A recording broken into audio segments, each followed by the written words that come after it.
Hey guys, it's Pastor Doug Zirkle from Mission of Grace in Hayden, Colorado, and this is more good news. Right now, we're walking through Psalms 23. We're using the King James Version because of its beautiful poetic tone. And so last time I think we stopped at verse 3, so we're going to move in right into verse 4 today. Um, it says, Yea, though I walk through the valley of the shadow of death, I will fear no evil, for thou art with me. Thy rod and thy staff, they comfort me. What's important about that is to know that we're all going to face death one way or the other. We're either going to walk through it slowly with its shadow hanging over us, or we're just going to go. We don't know. But we're all facing it. Every day we get that much closer to our last step, our last breath, our last birthday, our last Christmas, the whole deal. It's all going to happen.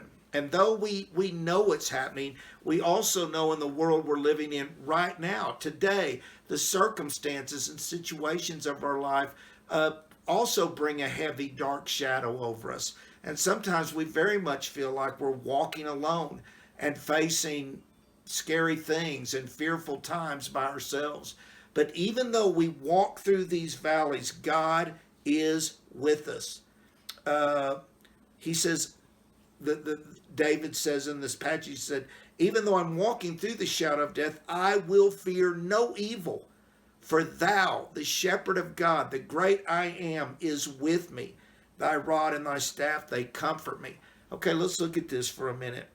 The shadow of death, different things that create fear, tension, worry, anxiety in our life. They're all over the place. And last time we talked about how it's our desire to change the circumstances we're in. And I think that's an innate thing we should definitely try to do. If your kid's sick, get them to a hospital, get them to a doctor, get on your knees and pray, do whatever you got to do, but help them any way you can. That's human nature, all right?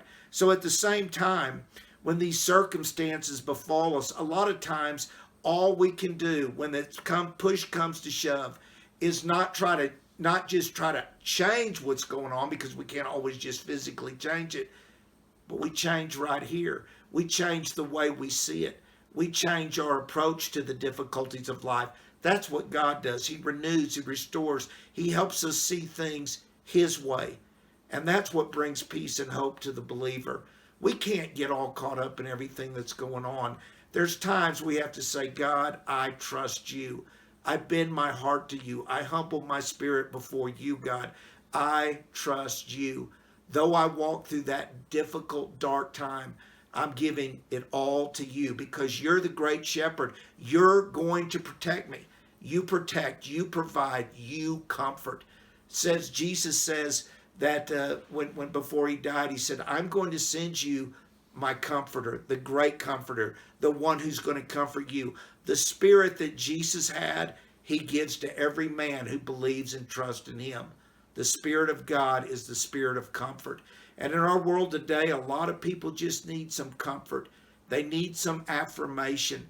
They don't need to just follow and get giddy about their peers and the affirmation of their friendships.